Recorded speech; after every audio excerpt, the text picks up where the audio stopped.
ఏపీలోని నిరుద్యోగులకు సీఎం చంద్రబాబు శుభవార్త. ఏప్రిల్ మొదటి వారంలో మెగా డిఎస్సీ నోటిఫికేషన్ విడుదల చేస్తున్నట్లు వెల్లడి.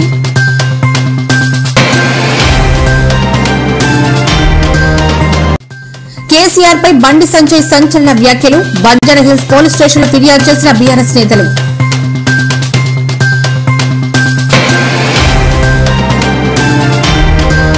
విజయవాడలో వినియోగదారుల కమిషన్ అదనపు బెంచ్ ప్రారంభించిన మంత్రి నాదెండ్ల మనోహర్. వినియోగదారుల కేసుల పరిష్కారంలో ఏపీ అగ్రగామిగా ఉందని వెల్లడించిన నాదెండ్ల.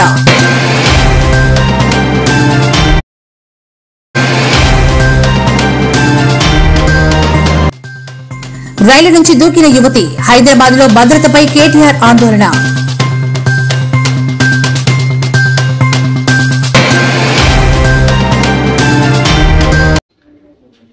ఏపీలోని నిరుద్యోగులకు CM Chandrababu Naidu good news చెప్పారు.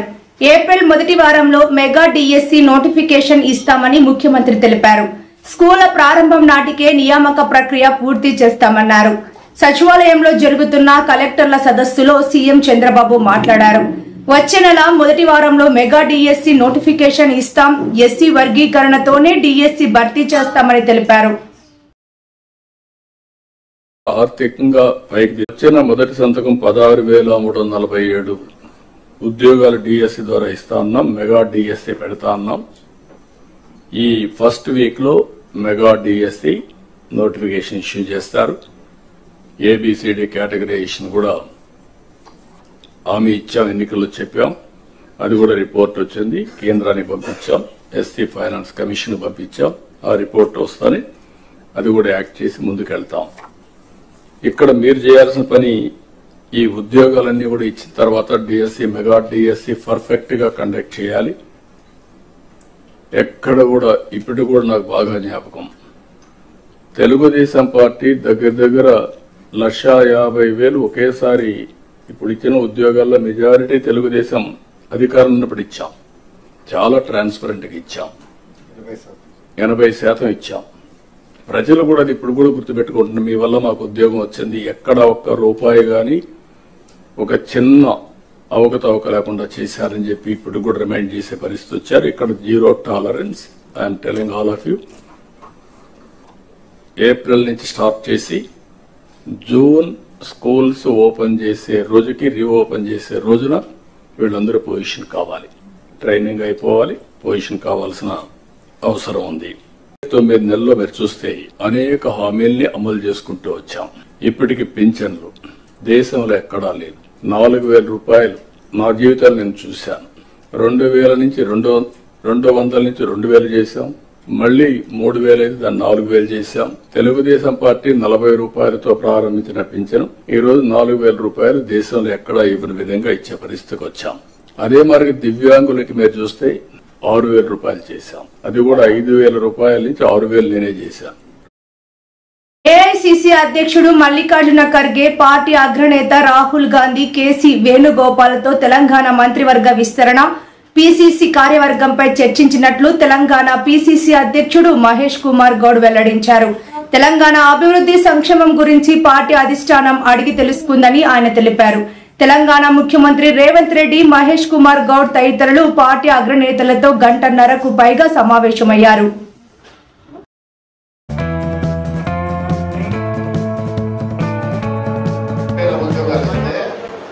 సగటున ఏడాదికి 5,000 ఉద్యోగాలు ఇస్తే మనం 9 మాత్రమే 50,000 ఉద్యోగాలు ఇచ్చాం. అంటే నెలకు 5,000 ఉద్యోగాలు చూపించినట్టు.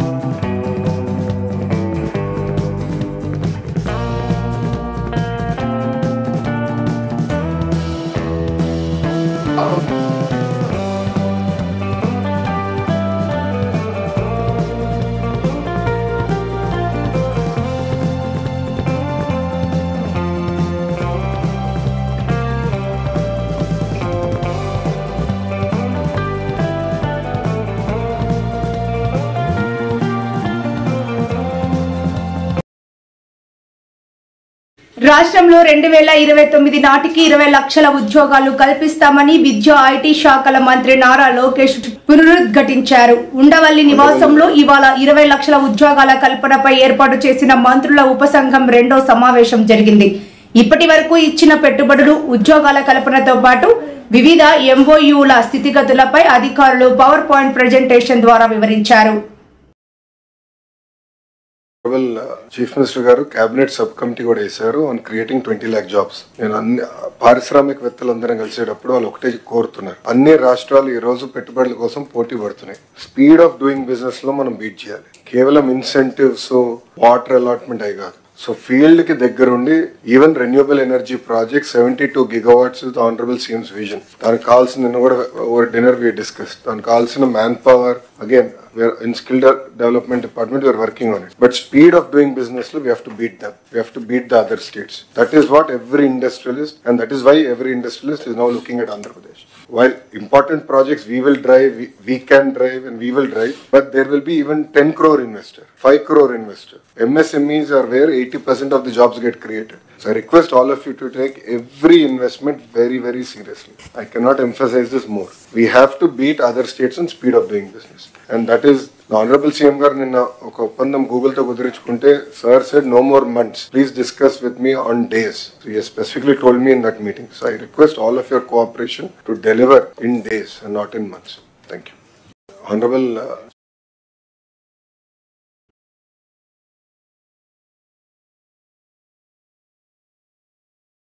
ముఖ్యమంత్రి రేవంత్ రెడ్డి ప్రతిపక్షంలో ఉన్నప్పుడు గజ్వేల్ అభివృద్ధిపై విమర్శలు చేస్తారని, ఇప్పుడు కూడా అదే ధోరణి కొనసాగిస్తున్నారని BRS senior MLA Harish Rao అన్నారు. కేసీఆర్ శాసనసభకు హాజరు కాకపోవడం వల్ల నియోజకవర్గ సమస్యలు పరిష్కారం కావడం లేదని, గజ్వేల్ నాయకులు తనను కలిశారని రేవంత్ రెడ్డి చేసిన వ్యాఖ్యలపై హరీష్ రావు స్పందించారు. నీ పాలనలో గజ్వేల్ 1 రూపాయి పనిచేసినవా? నువ్వు చేసిన పని ఏమన్నా ఉందంటే 181 కోట్ల రూపాయల పనులు రద్దు చేసినావు. నువ్వు కేసీఆర్ గారు మంజూరు చేసి టెండర్లై నడుస్తున్న పనులను 181 కోట్ల రూపాయల పనులు రద్దు చేయడం మినహా నువ్వు కొత్తగా చేసింది ఏంది అంటున్నా. ఆనాడు ప్రతిపక్షంలో ఉన్నప్పుడు గజ్వేల్ కళ్ళల్లో పెట్టుకున్నావు, గజ్వేల్ మీద ఏడ్చినవు, గజ్వేల్ అభివృద్ధి మీద కుళ్ళినవు. ఇవాళ ముఖ్యమంత్రి అయితే కూడా గజ్వేల్ మీద ఏడ్పోయినది. గజ్వేల్ కు కేసీఆర్ గారు చేసిన పనులు రద్దు చేసి గజ్వేల్ కు అన్యాయం చేసినావు తప్ప రేవంత్ రెడ్డి నువ్వు చేసింది ఏంటి అని నేను అడుగుతా ఉన్నా. ఇప్పుడు కూడా కేసీఆర్ గర్జిస్తే తప్ప మల్లన్న సాగర్ గేట్లు తెరవలేదు. నువ్వు నీ పరిపాలనలో దుష్ఫలితాలతో ఇవాళ తెలంగాణ మొత్తం కూడా అల్లాడుతుంది, జనం అల్లాడుతున్నారు, గజ్వేల్ ప్రజలు కూడా ఇబ్బంది పడుతున్నారు. కేసీఆర్ అంటే రైతు బంధు, రేవంత్ అంటే రైతు బంధును మింగిన రాబంధు. నువ్వు బంద్ చేసిన వానకాలం రైతు బంధు ఎగ్గొట్టినావు, యాసంగి రైతు బంధు ఇవాళ వల్లే నీ బూటకపు రుణమాఫీ 2 లక్షల రుణమాఫీ అన్నావు. ఇవాళ రైతులు గొల్లుమంటున్నారు, అయిపోయింది రుణమాఫీ అంటున్నావు. సగం మందికి పైగా కానే లేదు. ఇంకా నీ 17 నెలల పాలనలో అసలు నువ్వు గజ్వేల్ కి ఏం తెచ్చినావని అడుగుతా ఉన్నా. నువ్వు తెచ్చింది అయితే ఏం లేదు, కానీ ఇలా కేసీఆర్ మీద మాట్లాడే అర్హత, హక్కు నీకు లేదు. ఏం చేసినావో చెప్పు. గజ్వేల్ కు మాట్లాడే ముందు నువ్వు చేసిన పని ఉన్నదా? సూటిగా చెప్పండి ఒకటే మాట. గౌరవనీయులు శ్రీధర్ బాబు గారు నా పేరు తీసుకొని ప్రస్తావించేది కనుక సభ రికార్డును సెటరైట్ చేయాలని చెప్పి నా ఉద్దేశం. అధ్యక్ష, బీఆర్ఎస్ హయాంలో ఒక్క టీచర్ రిక్రూట్మెంట్ జరగలేదని విషయం మాట్లాడారు. అధ్యక్ష, ఐఎమ్ ఛాలెంజింగ్ కేసీఆర్ గారు కడుపు నింపే ప్రేమ అయినది, బ్రతుకునిచ్చే ప్రేమ గజ్వేల్ మీద. నీదేమో కపట ప్రేమ.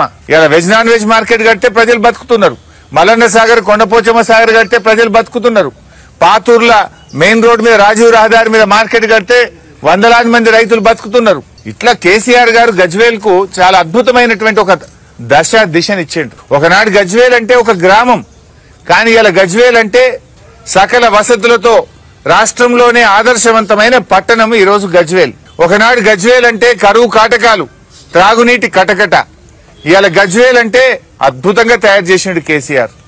ఇలా మల్లన్న సాగర్ నిర్వాసితుల కోసం 1260 కోట్ల రూపాయలు కేసీఆర్ గారు ఇచ్చారు. కొంతమంది కోర్టు ఉత్తర్వులు వచ్చినాయి ఈ మధ్యలో, కోర్టు నుంచి కొంతమంది ఆర్డర్లు తెచ్చుకున్నారు. ఆ వినియోగదారుల హక్కుల పరిరక్షణకు ప్రభుత్వం అన్ని చర్యలు తీసుకుంటుందని రాష్ట్ర పౌర సరఫరాలు, వినియోగదారుల వ్యవహారాల శాఖ మంత్రి నాదెండ్ల మనోహర్ స్పష్టం చేశారు.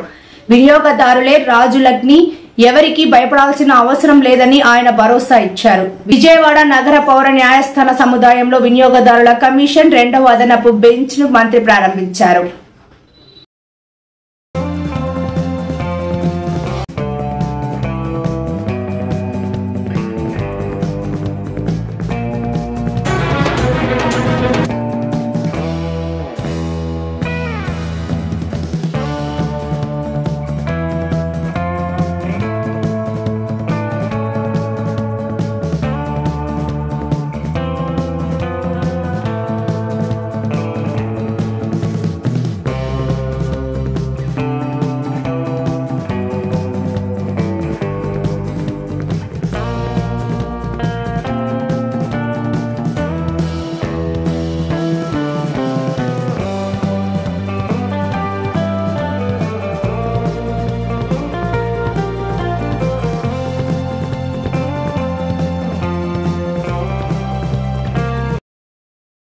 మాజీ ముఖ్యమంత్రి బీఆర్ఎస్ అధినేత కేసీఆర్ మీద అనుచిత వ్యాఖ్యలు చేశారంటూ కేంద్ర సహాయ మంత్రి బండి సంజయ్ పై బీఆర్ఎస్ నేతలు బంజారాహిల్స్ పోలీస్ స్టేషన్ లో ఫిర్యాదు చేశారు.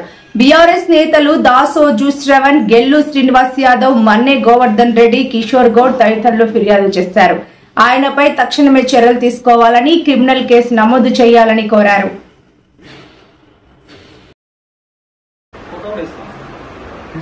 బండి సంజయ్ అనబడేటువంటి ఒక వ్యక్తి తాను కేంద్ర మంత్రిని అనేటువంటి ఒక కనీస సోయి లేకుండా, విఘ్నత లేకుండా, విద్య లేకుండా చిల్లర మల్లరగా తెలంగాణ రాష్ట్ర ప్రదాత, తెలంగాణ ఉద్యమ నాయకుడు, తెలంగాణ తొలి ముఖ్యమంత్రి అయినటువంటి ఒక కల్వకుంట్ల చంద్రశేఖరరావు గారి పైన ఇష్టం వచ్చినట్లుగా అడ్డమైనటువంటి ఒక ఆరోపణలు చేసి వారిని అబాసుపాలు చేయటమే కాకుండా తన మంత్రిత్వ శాఖను, తన మంత్రి పదవిని కూడా అబాసుపాలు చేస్తూ ఒక చిల్లరతనానికి వాళ్ళ బండి సంజయ్ గారు పాల్పడ్డారు.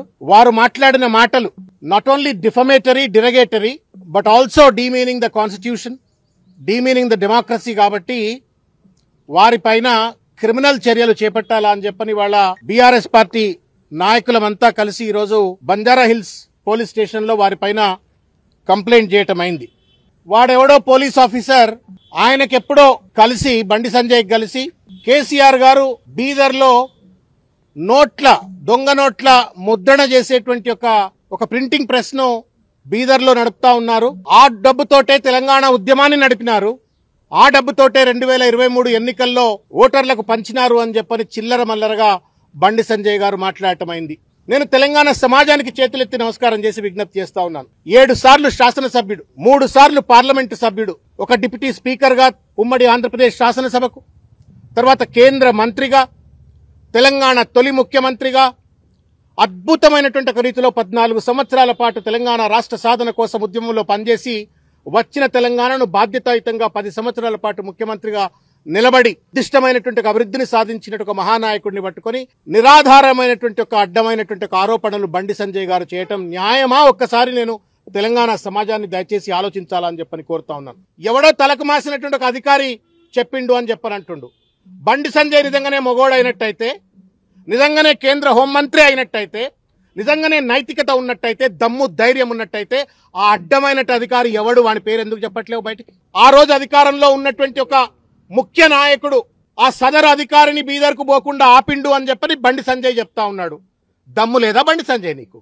చెప్పు, అధికారి పేరు చెప్పు. ఆ రోజు ఉన్నటువంటి ఒక ముఖ్య నాయకుడు ఎవడో వాడి పేరు చెప్పు. వాడి పేరు చెప్పవు, వీడి పేరు చెప్పవు. అడ్డమైనటువంటి ఒక వెధవ లెక్క నువ్వు ఇష్టం వచ్చినట్లు ఇవాళ కేసీఆర్ గారి పైన నిరాధారమైన ఆరోపణలు చేస్తే న్యాయమా బండి సంజయ్ అని చెప్పని ఇవాళ నేను ప్రశ్నిస్తా ఉన్నాను. ఇవాళ దేశ అంతర్గత రక్షణకు బాధ్యుడైనటువంటి ఒక హోంశాఖకు మంత్రిగా ఉండి కుక్కతోక గుండ్రాయి కట్టినా చక్కగా కాదన్నట్టుగా ఇవాళ బండి సంజయ్ గారు వ్యవహరిస్తా ఉన్నారు. ఎలుకతోలు ఎంత ఉతికినా నలుపే గాని తెలుపు కాదు అన్నట్టుగా ఇవాళ బండి సంజయ్ గారు వ్యవహరిస్తా ఉన్నారు. అల్జిమర్ వ్యాధి ఉందేమో బండి సంజయ్కి, అర్థం కావట్లేదు. కరీంనగర్ కార్పొరేటర్ కాదు అయ్యా నువ్వు, కరీంనగర్ గల్లీ లీడరు కాదయా నువ్వు. ఢిల్లీలో పార్లమెంటు సభ్యుడివి, ఢిల్లీలో కేంద్ర మంత్రివి. కరీంనగర్ కార్పొరేటర్ కాదు బండి సంజయ్, నువ్వు కరీంనగర్ ఎంపీవి. ఈ సోయి మరచి ఇవాళ ఇష్టం వచ్చినట్టు మాట్లాడుతూ ఉండు. నేను ఇంత పరుషంగా మాట్లాడను, కానీ మాట్లాడవలసిన అవసరం ఏర్పడతా ఉంది.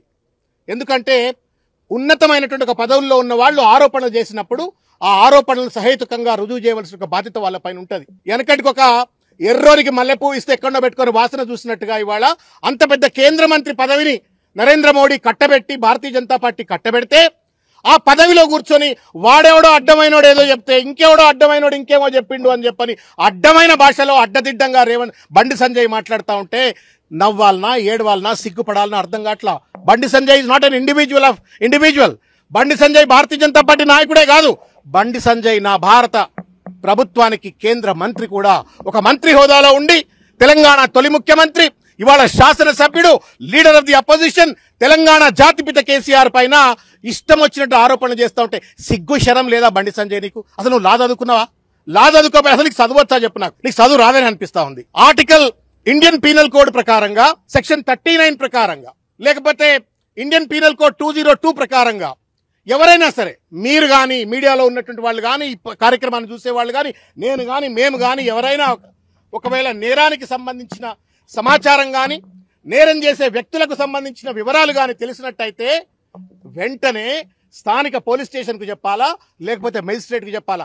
సిగ్గు ఎగ్గు లేదు బండి సంజయ్కి. వాడెవడో సన్నాసిగాడు చెప్పిండు అని చెప్పని మీడియా ముఖంగా అడ్డదిడ్డంగా మాట్లాడే ముందు పో మెజిస్ట్రేట్ దగ్గరికి పో, పోలీస్ స్టేషన్ కి పో, కంప్లైంట్ లాడ్జ్ చేయి. Who prevents you to stop the enquiry?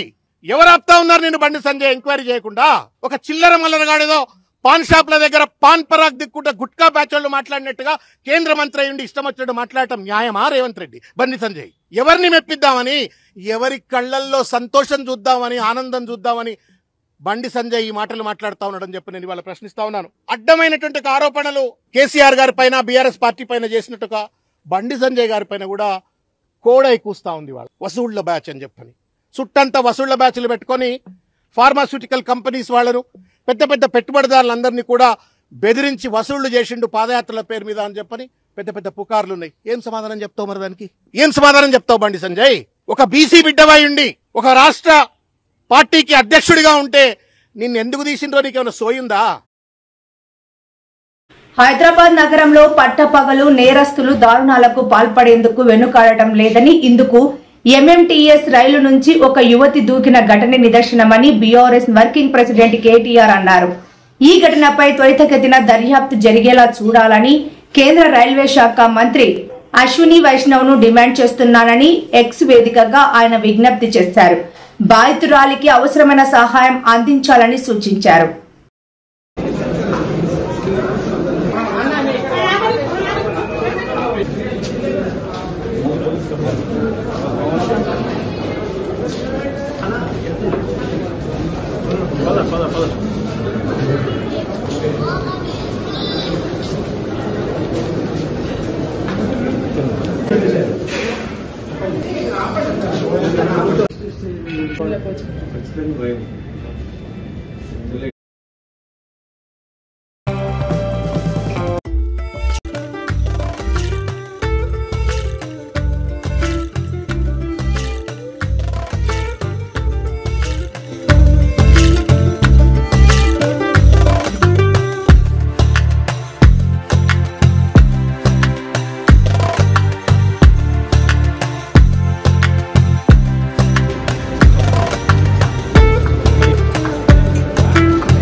Telangana ముఖ్యమంత్రి రేవంత్ రెడ్డి ఢిల్లీకి చేరుకున్నారు. కాంగ్రెస్ పార్టీ కోర్ కమిటీ సభ్యులకు అధిష్టానం నుంచి పిలుపు రావడంతో ముఖ్యమంత్రి సహా పలువురు నేతలు ఢిల్లీకి చేరుకున్నారు.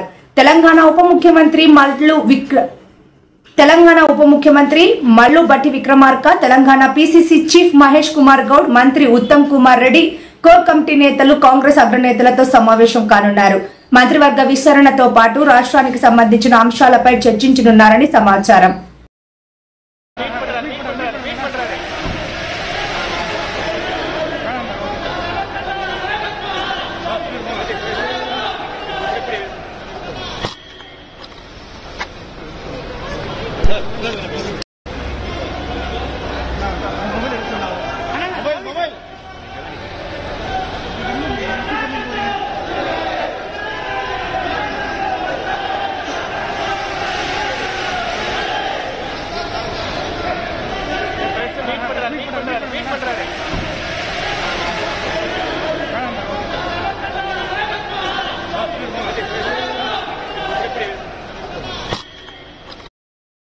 ఏపీలో విద్యార్థులకు ఇచ్చిన హామీ ప్రకారం మే నెలలో తల్లికి వందనం పథకం ప్రారంభిస్తామన్నారు చంద్రబాబు. ఎంతమంది పిల్లలుంటే అంతమందికి 15,000 రూపాయల చొప్పున అందజేస్తామని, వచ్చే విద్యా సంవత్సరం స్కూళ్లు తెరిచేలోగా తల్లికి వందనం పథకం కింద ఆర్థిక సాయం అందిస్తామని ప్రకటించారు. ఈ విషయంలో ఎలాంటి అపోహలు అవసరం లేదని, అర్హత ఉంటే చాలు, ఎంతమంది పిల్లలున్నా సరే 15,000 రూపాయల చొప్పున అందజేస్తామన్నారు. మే నెలలో తల్లికి వందనం 15,000 రూపాయలు ఇస్తాన్నాం. ఎంతమంది పిల్లలుంటే అంతమంది అని వర్కౌట్ చేస్తున్నాం. తొందరలో మీకు గైడ్లైన్స్ ఇస్తాం. దాన్ని ప్రాపర్గా ప్రిపేర్ అయ్యి ప్రాపర్గా డిస్ట్రిబ్యూట్ చేసే పరిస్థితి రావాలి. బిఫోర్ స్కూల్స్ రీఓపెన్ దీన్ని మనం వాళ్ళకి అందజేయాల్సిన అవసరం ఉంది. అన్నదాత కింద 3 instalments from now onwards. Government of India ఇచ్చినప్పుడంతా 3 ఇన్స్టాల్మెంట్స్ కింద 5,000, 5,000, 4,000 మనం కూడా అకౌంట్లో వేస్తాం. ఇది కూడా మీరు గుర్తుపెట్టుకోవాలి. ఇది కాకుండా మత్స్యకారులకు 20,000 రూపాయలు ఏప్రిల్లో వాళ్ళ అకౌంట్లో వేయాల్సిన అవసరం ఉంది. ఆ సమయంలో క్రాప్ హాలిడే ఉంటుంది. ఆ సమయంలో వారికి ఇవ్వాల్సిన అవసరం ఉంది. ఇక్కడ నేను మిమ్మల్ని కోరేది ఏంటంటే, ఇవి మనం చేసిన పనులు, ఇంకా చేయబోయే పనులు ఎప్పటికప్పుడు మీకు వెల్ఫేర్ విషయంలో గాని, డెవలప్మెంట్ విషయంలో గాని చాలా నిర్దిష్టమైనటువంటి గైడ్ లైన్స్ ఇవ్వబడితే మీరు కూడా దాన్ని ముందుకు తీసుకుపోవాల్సిన అవసరం ఉంది. వచ్చే నెల మే నెలలో తల్లికి వందనం 15,000 రూపాయలు ఇస్తాన్నాం. స్పీకర్ ప్రసాద్ కుమార్ వ్యాఖ్యలు తనకు బాధ కలిగించాయని నారాయణ ఖేడ్ బీఆర్ఎస్ ఎమ్మెల్యే సునీత లక్ష్మారెడ్డి తెలిపారు. స్పీకర్ స్థానంలో ఉన్న మీరు అలా మాట్లాడటం బాధాకరమన్నారు. తాను ఏం తప్పు చేశానని, మీకు ఎందుకు అలా వినాలనిపించలేదని స్పీకర్ ను ప్రశ్నించారు. విఫలమైందని చెప్పేసి అధ్యక్ష, గతంలో మరి కేసీఆర్ గారు ఏం చేసిందని చెప్పేసి అడుగుతా ఉన్నారు అధ్యక్ష.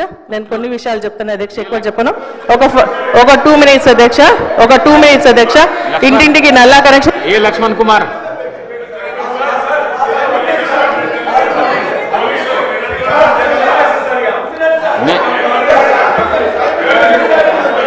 అధ్యక్ష, అవకాశం ఇచ్చినందుకు ధన్యవాదాలు అధ్యక్ష.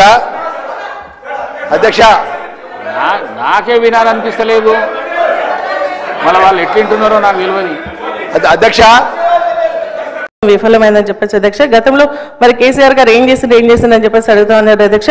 నేను కొన్ని విషయాలు చెప్తాను అధ్యక్ష, ఎక్కువ చెప్పను. ఒక 2 minutes అధ్యక్ష, ఒక 2 minutes అధ్యక్ష.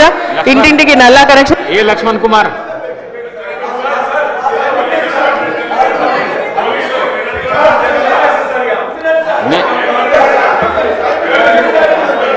అధ్యక్ష, అవకాశం ఇచ్చినందుకు ధన్యవాదాలు అధ్యక్ష. అధ్యక్ష, నాకే వినాలనిపిస్తలేదు, మళ్ళీ వాళ్ళు ఎట్లుంటున్నారో నాకే వినాలనిపిస్తలేదు, మళ్ళీ వాళ్ళు ఎట్లుంటున్నారో నాకే వినాలనిపిస్తలేదు, మళ్ళీ వాళ్ళు ఎట్లుంటున్నారో నాకే వినాలనిపిస్తలేదు, మళ్ళీ వాళ్ళు ఎట్లుంటున్నారో నాకు తెలియదు. నాకే వినాలనిపిస్తలేదు, మళ్ళీ వాళ్ళు ఎట్లుంటున్నారో నాకు తెలియదు అధ్యక్ష.